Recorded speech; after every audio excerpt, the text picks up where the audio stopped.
I'm sorry. All right, so we are live. Now to Russ for the latest in female aviation news. Go ahead. Here's the thing. So NBC and the History Channel are pushing this Amelia Earhart special. I think it's cool because we've all heard about her growing up. It was in my dad's era. It was in the 30s. And she definitely did some amazing things in aviation. We all believe that she crashed, and I still believe that she crashed. I don't believe that. Well, hold on. But now there's a photo. Well, she definitely came out of the sky, Dan. She didn't stay up there. We know that. Yes. And so now there's this. Everything that goes in the sky usually does. Right.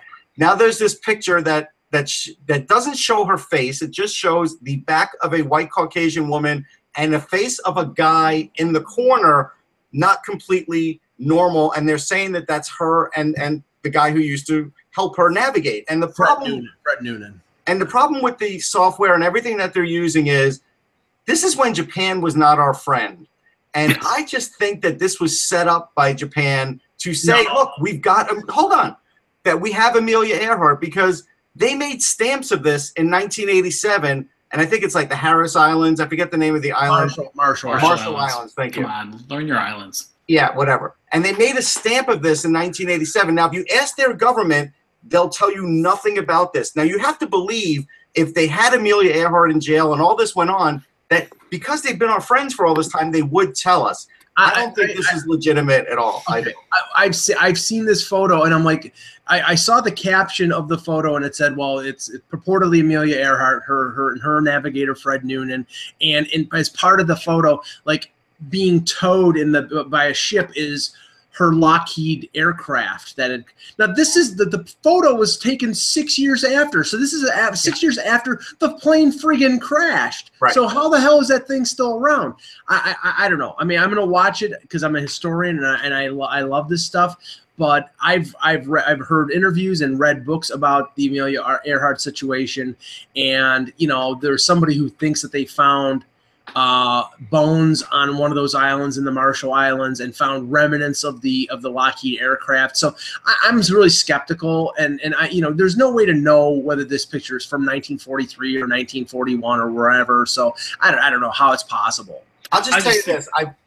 Go ahead, Dan. I just think regardless of what comes out of this show on Sunday, I've just always thought the most plausible explanation is she crashed or she was shot down and was captured by the Japanese and was a prisoner of war. That just is the most plausible explanation. Here's what I always thought, and I thought this as a kid, that she crashed. She was on an island, sort of like a Gilligan's Island situation, where you really, back in those days, you had no way of contacting anybody and probably lived for a short time after that. And then died on that island, wherever that might have been. The Globetrotters went on the island? No, but I really do think. I think that's plausible too. I think that's very plausible. Yeah, something like that happened. Yes, either Japanese. Yeah, you're right. It reminds me of. You remember the mermaid show a while ago?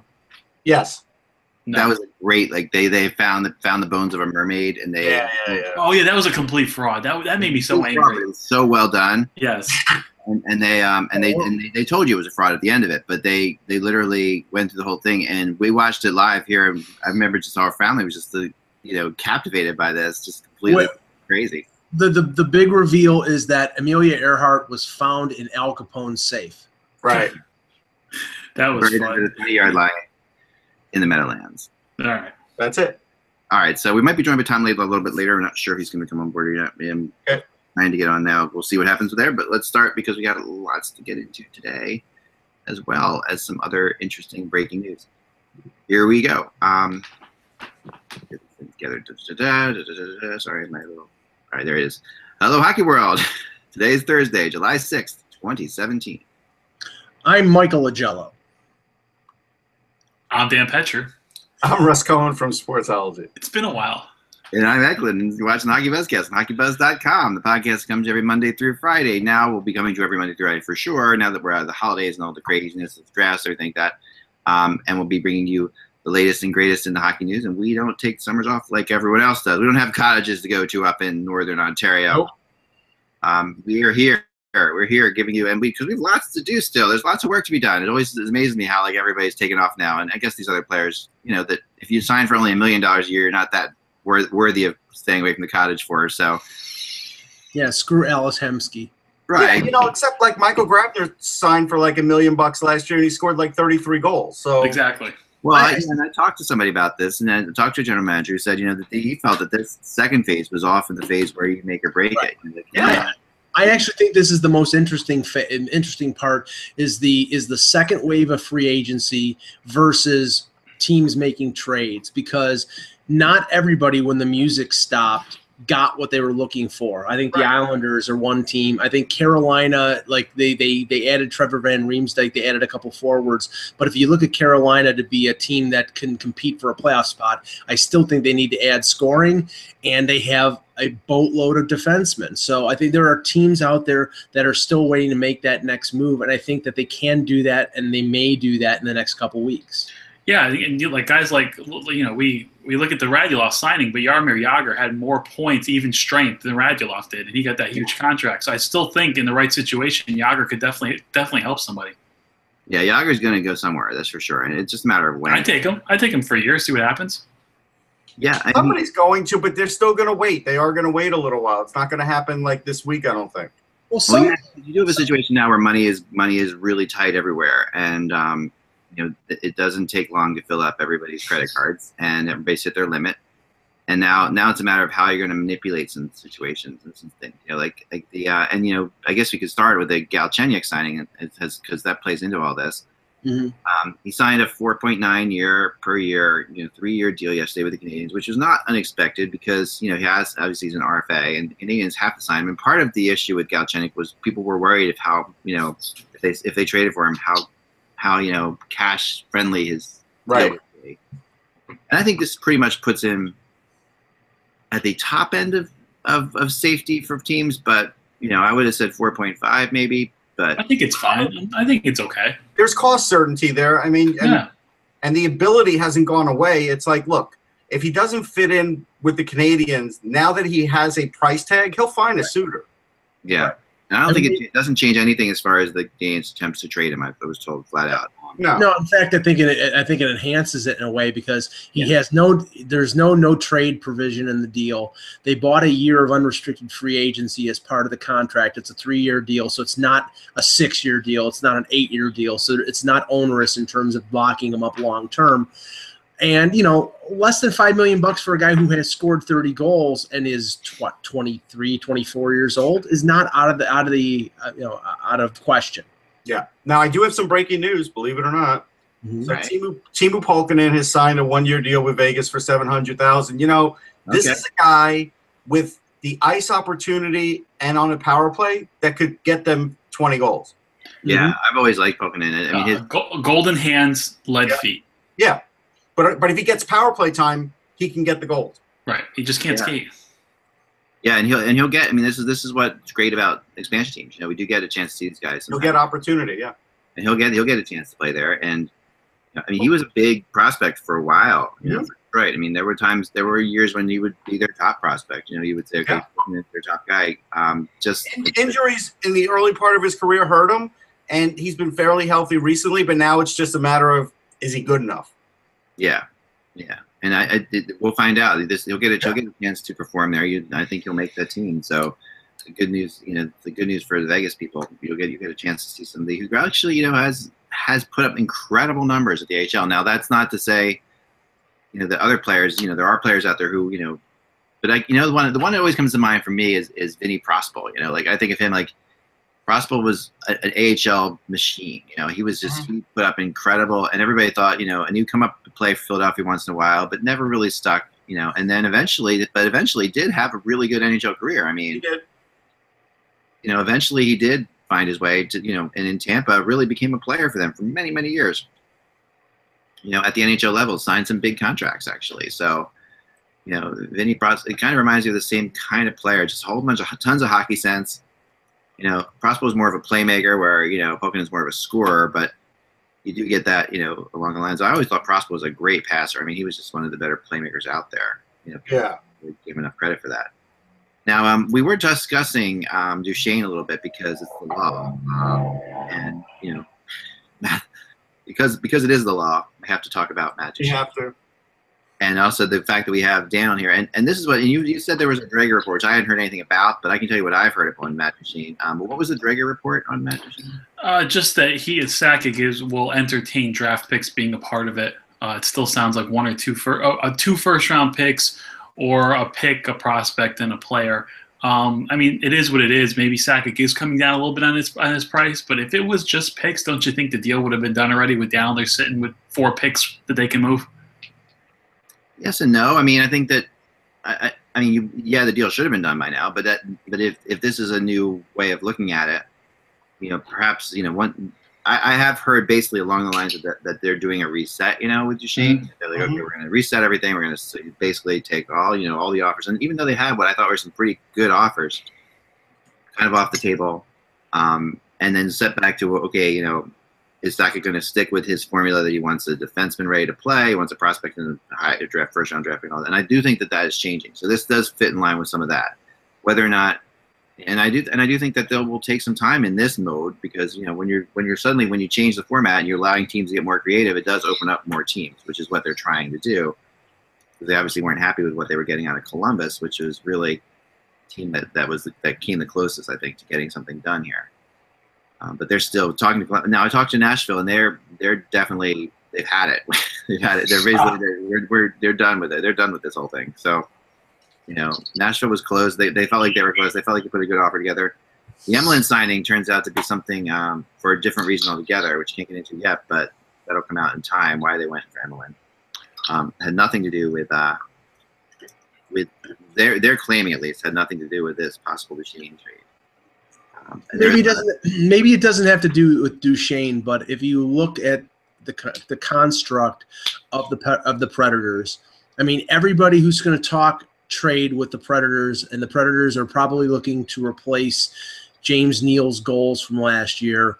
Everybody who's got a scoring winger is going to ask for one of the defensemen. Now, you're not going to trade Yossi. You're not going to trade Subban. You're probably not going to trade, one of Ekholm or Ellis, but you may trade the other, and it depends on which one you want. And if that's the case, then Emelin can play a top 4 role. Now, it's only a 1-year situation, but they have defenseman in the pipeline, and maybe by the following year that defenseman will be ready to play in the NHL. But I think for Nashville, they got to strike while the iron's hot. I mean, they just come off a Stanley Cup final. If they can get the goal scoring back, they have a good chance of getting back there. I mean, the West, with Chicago taking a step back, I think is wide open. It is.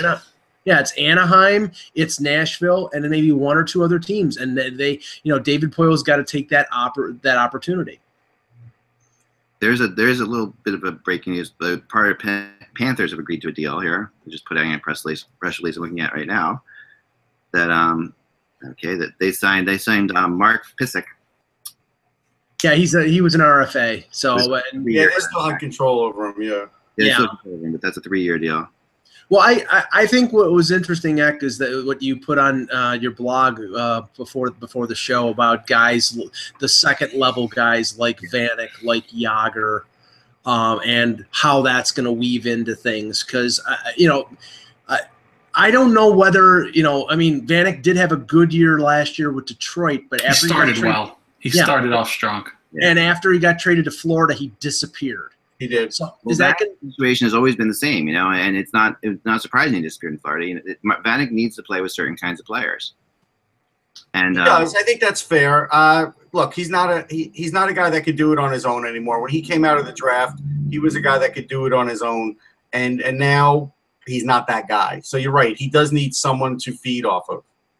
Yeah, he needs skill, and if you put him with non-skilled players, he's not gonna do much for you. And I think that in Florida, they had their top lines they were pretty happy with. So they were sort of fitting him into other places. Yeah. But they were in Detroit. He kind of part of their top 6 and was really doing well. So I think that you'll see him possibly going back to Detroit. I mean, and I didn't think the Islanders will also be in on Vanek in a big way. I do. I think. I don't think so. I don't know about the Islanders, but there's really didn't end well. It really did not end well. But there has been a sort of whisper underneath type of thing with Vanek and the Sabres, with Pominville coming back to Buffalo in that trade with Minnesota. And Buffalo having a lot of wingers who are young, guys like Baptiste and Fashing. There's not a lot of stability there with the young wingers. They're not sure of what they actually have. bringing in Vanek on a one-year deal for Buffalo, who I think needs to take a step forward with a new GM and a new coach, might not be the worst thing. And we know that Terry Pegula likes the old-time Sabres, so why not bring back a guy like Vanek on a one-year deal? I think it's possible. He'd have to be real cheap. Yeah. Stafford. Well, no, I'm talking about guys who had a level of success. Drew Stafford, except for 1 year, was a bust in Buffalo. Yeah. But Vanek wasn't. Vanek scored 40 goals in Buffalo. He was, symbolic of that team from a decade ago that got to the conference final 2 years in a row. I think believe me, the Sabres are looking to justify the increase in the season tickets and the frustration of the Sabre fans who want this team to win. Being in the same division as Toronto, a team that turned around in 1 year, people in Buffalo are pissed off that the Sabres are not doing better than they are. No, that's true. Yeah. I think the Sabres get beat up for last season. But, my God, I mean, when you lose Jack Eichel for the first 25 games of the season, everybody was hurt. Their entire blue line was hurt.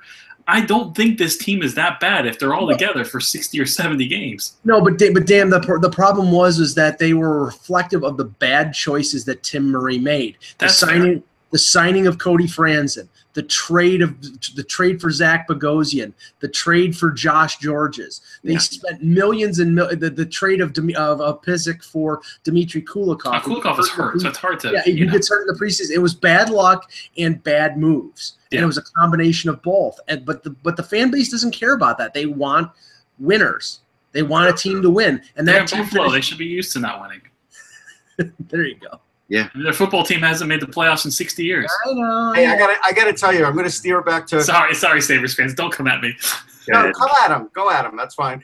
I'm gonna go bring us back to when we were talking about Pulkkinen. There is a guy who I used to watch in the AHL who came up with a lot of different teams, and particularly the Rangers. If he was around in this era, he would get signed to like a 2 or 3 year deal for like $500,000 a year. Jody Gage? No, his name is Brad Smith. He started off with the London Knights. In his third year there, he had 109 points. That's not crazy, right? But in '96, with the Carolina Monarchs in the AHL, he had a 126-point season, 68 goals in 68 games. And that actually, he played on Bob Bugner's team that year. Then he sort of kicked around a little bit. He went to Hartford, and he had big years, right? He even had a 50-goal year. Like in those days in the AHL in 2000, getting 50 goals in the AHL, that was not an easy thing to do. And this guy could just never stick in the NHL. And he had other big years, 34 goals, 39 goals. But just imagine 68 goals. If there was a guy who had 68 goals nowadays in the AHL, he would get signed to a 3-year deal without even. Oh, yeah, he get a one-way contract, too. I actually thought you were going to say Jeff Hamilton. That's another guy who reminds me. I remember Jeff Hamilton. Had some really good years in the AHL, huge years in the AHL. Yeah. Well, hasn't Conacher. Mike Zigomanis. And Conacher recently, right? Like Conacher's had was it Acabello? Matt Acabello? Mark Acabello, yeah. He always put up. The guy could never get a one-way contract. Now he's in Europe. He did with Toronto when they were bad. He was always like contributes whenever he got called up. He always contributed. Yeah. I've heard a lot about Yager, by the way, connected to Calgary lately, and I think that I can't see him going there. I just can't. Are there any casinos in Calgary? Have we done our research? I'm sure there are. There's got to be. I'm going to check. We talked about this a couple days ago, and it's like because there's a lot of rumor out there about Calgary adding another like veteran forward, and Yager would add up, but wouldn't you think that a Ginla would make sense there? I thought that too, and I talked to so many people in Calgary trying to get them to say yes to that question. Like leading them along, like saying, "Come on, you've got Ginla. Why not bring a Ginla back?" And they have 3 casinos in Calgary. There's the Great Resort and Casino. There's the Deerfoot Inn and Casino, and then the Casino Calgary. So that seems like a good town for Yager. I thought so. See, I've got my notes. 3 of my 5 in my notes. Like three of the 5 people I talked to in Calgary that I said a Ginla should be there. Yep. 3 of them said, no, they're probably more interested in Yager. Honestly, that's what they said. So for what it's worth, I mean, they shifted the conversation from a Ginla to Yager. Yeah, none of those casinos play Pai-Gow poker, Russ. Actually, there's another article that says there's 7 casinos in Calgary. So this could be the place for Yager. You never have to leave. True. That's a good point. I mean, it's funny because when he was in Philly, He wasn't that often to Atlantic City for as close as you. But he was. We knew a few times that he was.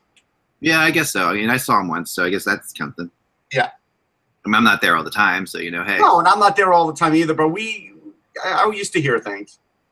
Yeah. So, I think that it seems though, for whatever reason, Iginla seems more likely to end up with Edmonton than Calgary. And now Iginla is actually, people don't realize, from Edmonton. From Edmonton, yeah. I don't know if they could handle that because, like, he'll play a similar role to Lucic, and they can't get that slow. If Edmonton gets that slow in the West, it's going to be a problem for them. Yeah. And I know his price will be dramatically reduced. Oh yeah, but I don't think they can afford him after they sign Draisaitl. Right now, they have about $6 million in cap space, and depending on what they do with Draisaitl, I don't know if they can afford, unless they move somebody out. I don't know if they can afford to sign it again.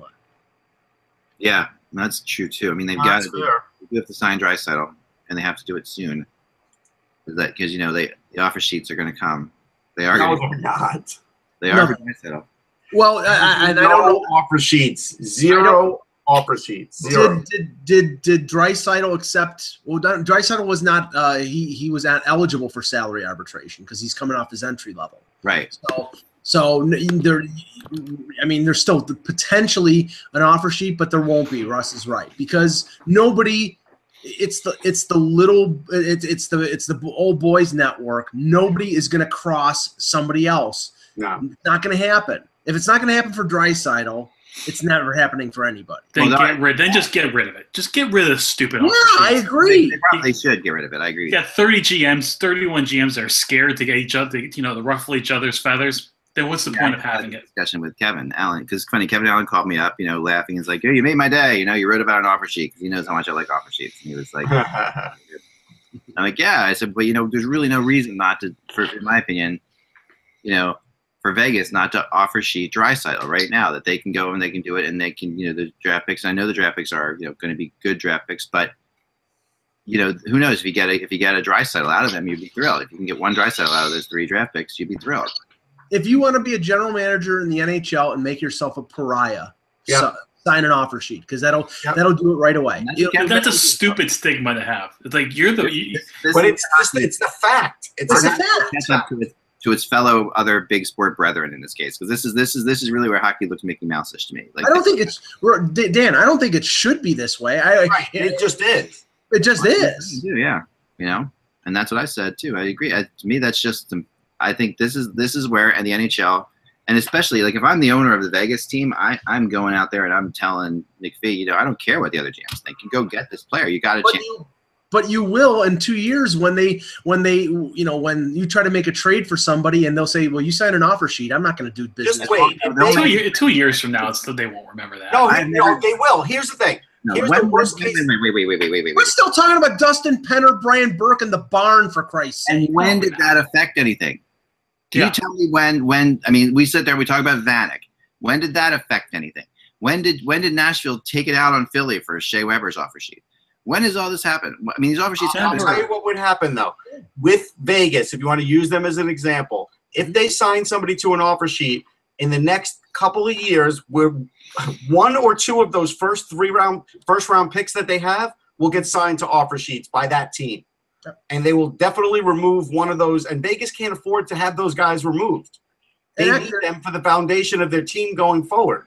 There has been an example of retribution when it came to offer sheets. Absolutely. It was David Backes was signed to an offer sheet by Vancouver by Mike Gillis. Right. They matched the contract, and then the next day, I believe it was, they offer sheeted Steve Bernier. Right. Just in retribution. Brian Burke used. We're talking about Steve Bernier. I know, but I'll be waiting. Can I get another example, please? Go ahead. I'll do it for Cody Glass. I mean, I'll wait. Brian Burke made a trade. Wait, do you think Cody Glass is going to be a $9 million player? At some point, he could be. Sorry, go ahead, Mike. Then I'll jump in. Okay, when Brian Burke was trying to leverage Boston to get Phil Kessel, He traded for his own second-round pick back. It was with some other team. I think it was Chicago. He traded for the second-round pick back so he could leverage Boston with the potential of an offer sheet. Right. He never used it. He was never going to use it, but he had to make a trade to get a draft pick just to use the leverage. But he never would use it because he knows if he would have used it, all Boston would have done was match it and then trade him someplace else. I mean, because seriously, if I was Gart Snow, oh God, I can't believe I just said that. But if I was, I would offer sheet Draisaitl. I'd figure out the money. Yeah, but then they'll offer sheet Pulock. Like fine, tomorrow. That's fine with me. If Let them have Pulock. If you can have Pulock, and I'll get my draft picks back. Yeah, you know what? Trust me. It's a slippery. Or they'll do Barzal. You're assuming that those players will in 3 years will be as good as Draisaitl, and it's probably not going to happen. Dan, if I was a general manager, has a chance to be as good as Draisaitl. He does, but even if he's half as good, it's still only $4 or $5 million, and they match it. Big deal. If I was a general manager in the NHL, I would want the ability to use the offer sheet as a tool, but and it shouldn't have this negative repercussion, but it does, and it won't be used. It just people think it does. This is what I'm trying to say. It really does, because there's not an example. Like, at the end of the day, nobody's going to do something that hurts themselves just out of spite. It never happens. I mean, if they're but why does Peter Chiarelli come out 10 seconds after someone writes, "Hey, offer sheet Draisaitl," and say, "We're going to match it"? That's what you have to say, right? No, it doesn't. He doesn't have to say anything. Nashville did not say we're going to match it right away. They had to get together all their people, and then they said with Philly they're going to match it, but they didn't say it right away. No, that's because Philly. I mean, if rumors, that's because Philly was very sneaky about it, and the rumors didn't come out. But had the rumors come out, Nashville would have definitely said we're going to match it. There's no question. I don't know about that. Hey, if you're Calgary, why don't you offer sheet Draisaitl? And want them and then let them match it. Go ahead and match it. You don't, because you don't trade. You don't trade with Edmonton anyway. You never trade with Edmonton. Right. With Edmonton in the next 5 years. I mean, you really will. If Edmonton has 2 max players, they're done. That can't work. So, I mean, this is such craziness that people think that there's retribution here. There just isn't. There's retribution. There's not. None of those guys have jobs. Zach. None of GMs have jobs. There hasn't been retribution in 8 or 9 years since Backus, but most guys aren't employed long enough. But the threat of retribution is there. And that's all you need. These guys are not that nice to each other. I mean, these guys are not. I mean, as friendly as it has nothing to do with being nice. It's the same as all the mob bosses getting along in the mafia. They all meet together. They all hate each other's guts, or they tolerate each other. But at the end of the day, they don't sell out the other guy's neighborhood because they know what that'll do. Same thing. All right. Are you comparing for taking the first-round draft pick from the Islanders? I mean, did he feel bad for that? Because that was something he should feel bad about for having to do that. He used all of his power to screw everybody he could. He did, and that's what he's supposed to do. And that's not a knock on him. That is his job. He did everything he could to take everything away from anybody else he could to make his team better. It's just that's what you do. And based on your theory, Draisaitl should already be signed to an offer sheet. But I agree. Really, it's not. It's just weird because, like, you look at other sports. If you look at if you look at the Premier League, you have teams that hate each other a lot more than anyone in the NHL. I am talking people die at these games, and they will quote unquote offer sheet each other left and right. It's like, I want your player. I'll give you 50 million pounds. No, he's not available. I'll give you 60 million pounds. Okay, he's yours. They do that every season. Yeah, right. And that's the thing that I think is a shame that is missing. But the thing is that I think you've got maybe sort of an unspoken edict, maybe from the league, that this is just going to this is just going to escalate prices, and all you're doing is ruining it for all of us. I mean, they do that fine on their own. They do that fine without offer sheets. They ruin the pay structure on their own, and we'll be in the lockout in a couple of years. So the offer sheets mean nothing. You know what, Dan? You may hate unwritten rules, but go ahead. If you hit a home run against my softball team, I hate unwritten rules there too. Hold on, and you do a backflip, I will step on your foot while you're going around first base. No, you won't. No, I can throw a left. You're not going to step on my foot. Every time. We are in Europe. Let me look at this picture. I want to get this picture in focus. Okay, look at this picture. So I was over in Europe recently, and I'm in Austria. This is a fence, okay? Yep. What this fence, this is common in soccer stadiums. I was like, separates the home team from the away fans. Yes, it does. How insane is that? That's insane. And they have so the one stadium I was in Munich, where there's beautiful soccer stadium, beautiful team, and they had the most incredible press box. Like it was just I mean, the way you interview. Were you at Byron? You were at Bayern Munich's. Yeah, that's an amazing stadium. It's incredible. It looks incredible on the outside. Inside, the press room has like leather seats for the press to sit. It like leather stadium seating for the press to sit while they interview. And like this is like just insane. It was funny. It was my first day in Europe, and I'm touring a press box. I'm like, this is crazy. But anyway, so I'm over there, and in Munich, in their Bayern Munich, they have a whole section at the top that's fenced out for the opposing, and then below, because it's on the top section, they have this big white thing that stretches out over top below it. That's a spit guard, so that people can't spit on people below them. They should have that for Yankees Red Sox games at Fenway. You think our crowds are bad? I mean, not even close. It's not even close. I mean, it's insane, and it's all because soccer has this stupid combination of dirty and wimpy. Like that, dirty and wimpy does not go together and just makes people furious. Dirty responding with dirty is one thing. Dirty and wimpy just makes people furious. So thankfully, hockey fans don't urinate in their seats and act the way soccer fans do. That's all I can say. Yeah, even in the worst of stadiums, you have a fence that separates the Flyers. They do urinate in their seats, Dan. I could show you a video. I'm just saying, though, I've seen some things in the upper levels of the old Coliseum between the Ranger and Islander fans. Yeah, me too. I've seen some things. But we never saw bathroom tactics. We might have seen other things. It wasn't like there were Ranger-only bathrooms. This isn't U.S. versus Mexico with urine bombs with Ziploc bags. We didn't see anything like that. That's clever. That's clever. I know we're off the topic, but it just was insane. We might be off the topic. No, really? But no, but this offer sheet thing is insane to me. And believe me, you guys are, Dan and I are, I think, are on an island. Page. We're on the same page. But I think we're on an island because, like, you guys, Kevin Allen would agree. You know, he's a nice island. It's a very nice island. He's the most decorated hockey writer I know, and he completely agrees with both Mike and Russ on this. He's I really do wish it was like what you're saying, Ak, and what Dan is saying, but it's just not going to be. It'd be a lot more fun. It would be. I mean, How can it not be? Like, how can a team like Vegas, how can they justify being nice to the friggin' Edmonton Oilers? That's the only way that they're. It's not just to the Edmonton Oilers. It's to everybody. Because eventually they're going to have a player that Edmonton's going to want, and Edmonton's going to make a trade with them. That there's going to be a trade that works out. No matter what, they're not going to sit back and say, "Remember when you offer sheet?" No, because if it can benefit them, they're not just gonna ostracize the Edmonton Oilers. They're going to ostracise a number of teams in the league who won't do business for them because no. Do you think if Vegas calls up, I don't know, Montreal and says, "Hey, we'll give you James Neal for a 4th round pick"? No, you offer sheet at Edmonton. I don't want James Neal. That's to benefit Montreal. But if all of a sudden the tables are reversed a couple years down the road and we want a defenseman for a draft pick, no, sorry. Who makes trades that doesn't benefit them?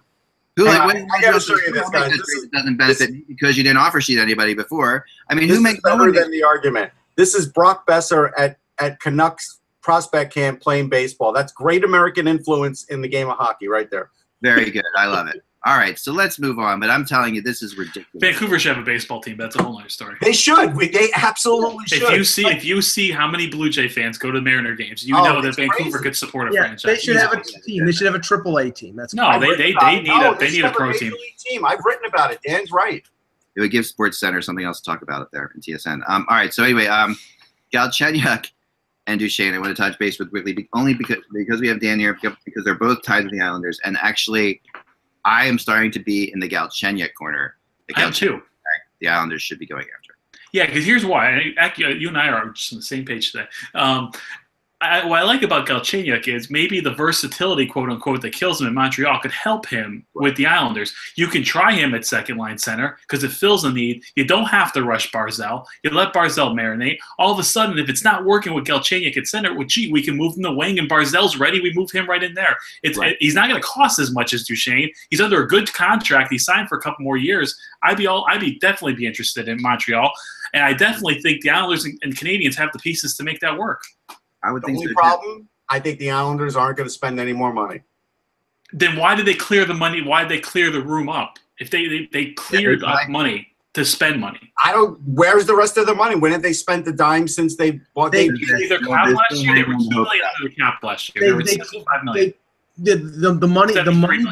The money that they saved on the money that they saved on trading Hamonic was a wash by spending more on Eberle. What they saved was the money that they buried with the Grabowski deal to Vegas. And they haven't spent that money yet. So no, they haven't. No.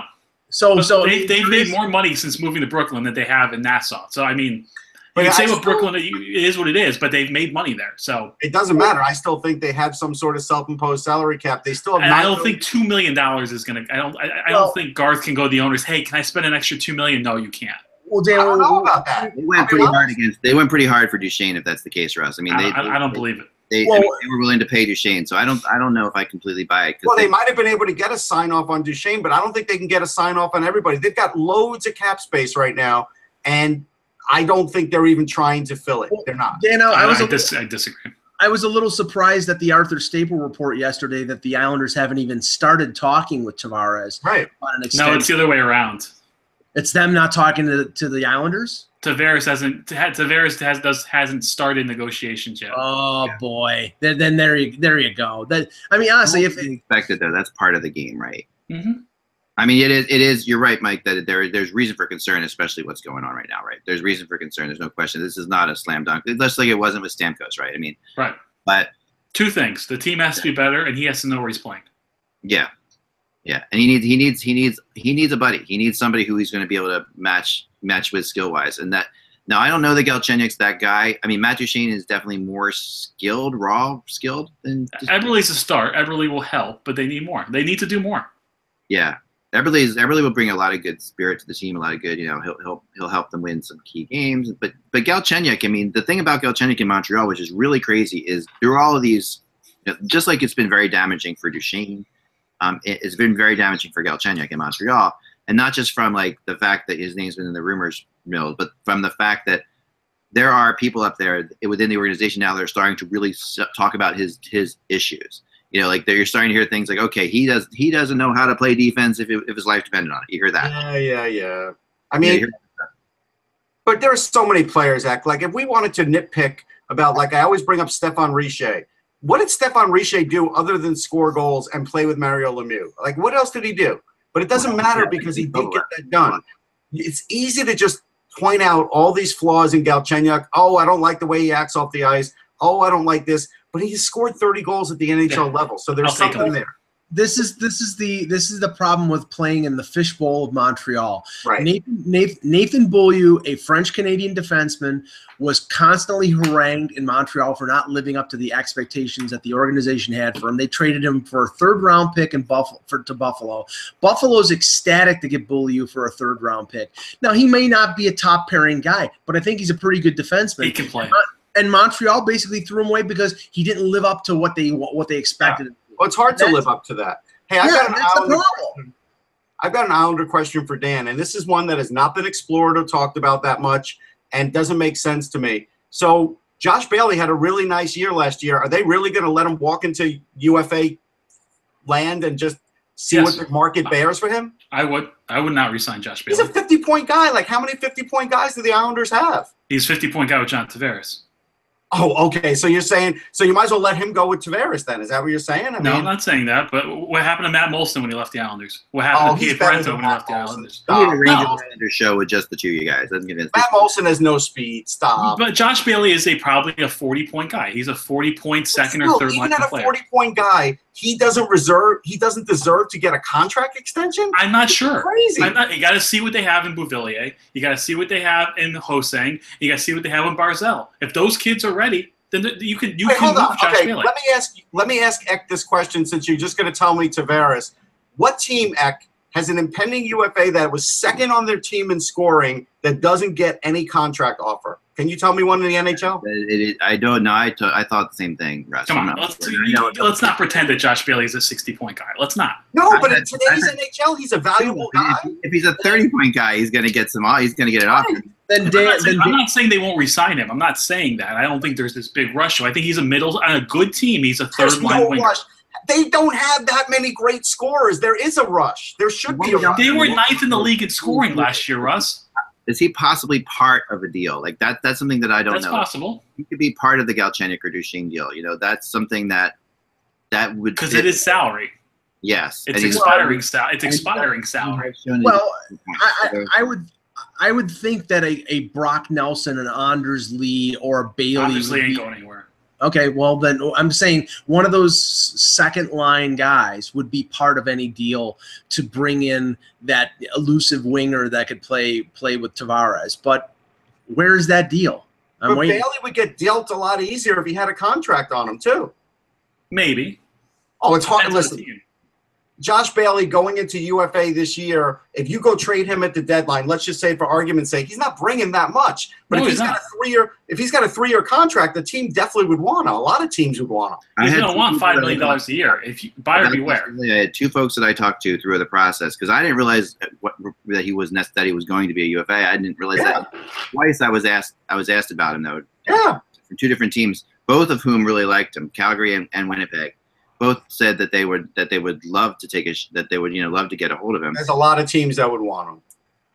You know, I've also had Buffalo too, by the way. That wasn't. I can see that. You know. But someone's going to sign him if he hits free agency. Someone's going to give him 3 years and $15 million and not be happy. I don't know about that. I might disagree with you on that. You know, Cody Franzen's another one I wanted to talk about briefly because Franzen has been in the news. He obviously, last play for the Sabres. The Sabres do have interest in him as well, and they could possibly bring him back. The Sabres have been trying to do other things defensively, but it depends how much they can get done. New Jersey, the rumors have thrown around New Jersey. The Flyers, actually, the rumors about the Flyers don't have interest in Cody Franzen or Markov. I guess Hextall was I heard somebody told me Hextall was adamant the other day about Markov too, that he said we're not getting Markov. Yeah, and then the reports came out of Montreal that it was sort of Markov interested in Philly and not Philly interested in Markov. Yeah, I think it was more like Markov trying to drive him. Markov is stuck. Markov hire an agent at this point? Like, does he not realize by not having an agent, he's crippling himself in the market? I don't think he's crippling himself, Russ. Oh, he is. I don't know. It doesn't help him, but it is also, he doesn't want to pay the 10% fee. He's 38 years old. He wants all to get his money. This is like selling your own house. This is the most ridiculous thing I've ever heard. It is. I mean, and it's even worse than that because, this is like for a couple of years. It's not even like, I think Joe Thornton's brother does some of his contract negotiations, right? But he's an agent. No, but he has some experience. Markov, the only other team he's been able to get any interest from that I've been told is Boston. Okay, so if and that's basically like sticking a stick in the back of Montreal. Here, we'll be, but this would be a really fun offseason if Radulov and Markov leave and Markov goes to Boston. So I mean, think about it. He was a plus 18 with 36 points. If he had an agent, he'd be signed already. Just look at this free agent market. The way defensemen have been signed. For Russ, his thing is multiple years. If he could take 1 year, he's already signed like right. that. And I think it. But an agent would have told him to do that already. That's the issue. He doesn't want to do that apparently. He doesn't want to. He wasn't. Just because he doesn't have an agent too doesn't mean he's not working with agents. That's another thing that sort of is. Okay. I've heard that there's people he's talked. I mean, he's got friends. There's different. There's we different all ways. have friends, but No, but we all have friends. I know. Well, I can't assume, Mike. There are very kind people in Buffalo that are my friends, Dan. Thank you very much. And also the Russian. He's got the Russian world behind him. They've got their own agents that work with each other. Vladimir Putin. Agents. Yeah, right. Yeah, I'm not going to get it. I don't want to talk about the league that shouldn't be named, but there's other things there. So, but Boston is the team. Now, the first thing when I saw Boston, the first thing I thought, Mike, is exactly what you thought. I'm like, oh man, if I'm Markov, I'm going to throw out there that I'm interested, that Boston interests me, and that perhaps where the agent thing is hurting him the most is that kind of stuff because Markov isn't exactly calling up reporters saying this. No. Like that's where the agent can help you the most is like someone can call up a person like me and say, hey, I talked to Boston and that kind of thing. So yeah, but the thing is if you look at the landscape of teams that are in the realm of contending for a Stanley Cup next year that need defense, Pittsburgh, Chicago, Washington.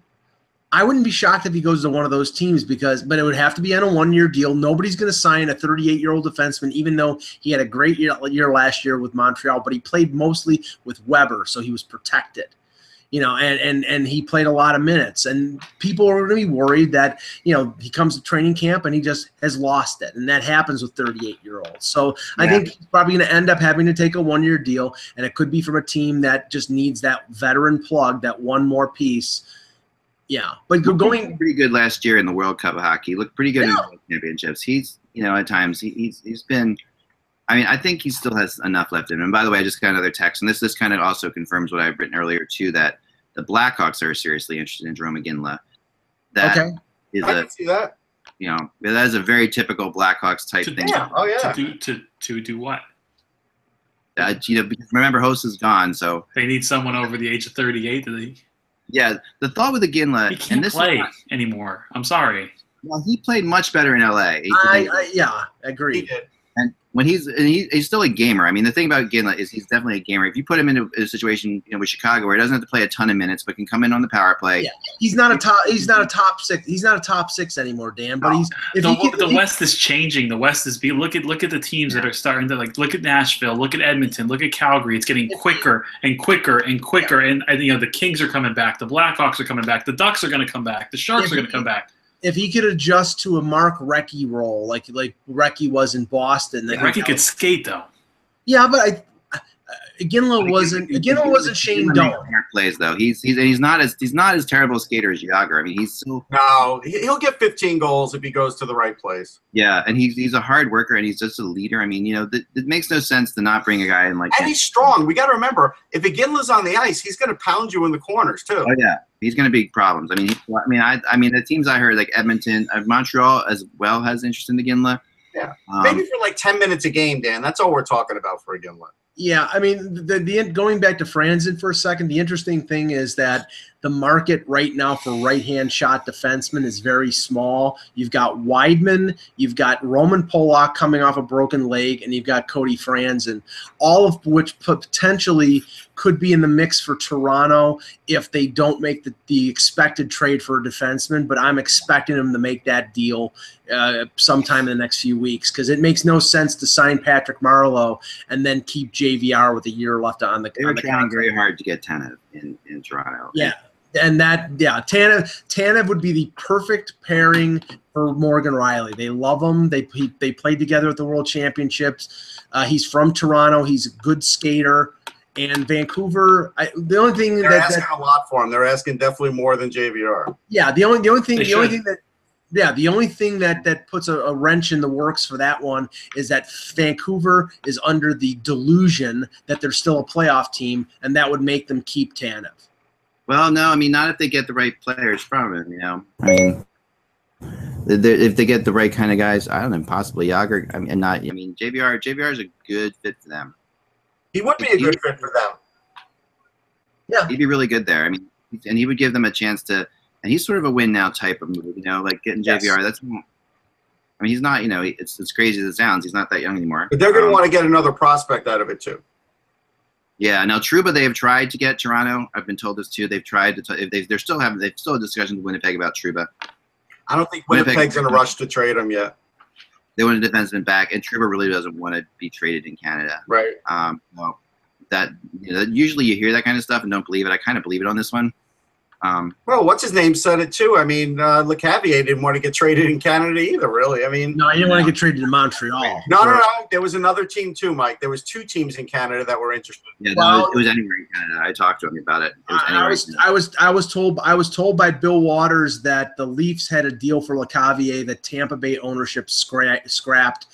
This was like early 2000s. Oh yeah, that was way. Oh, that was early, but that year there was another team besides Montreal that wanted him, and he turned it down. I think it was Calgary. It's not Calgary. It wasn't Calgary? Okay.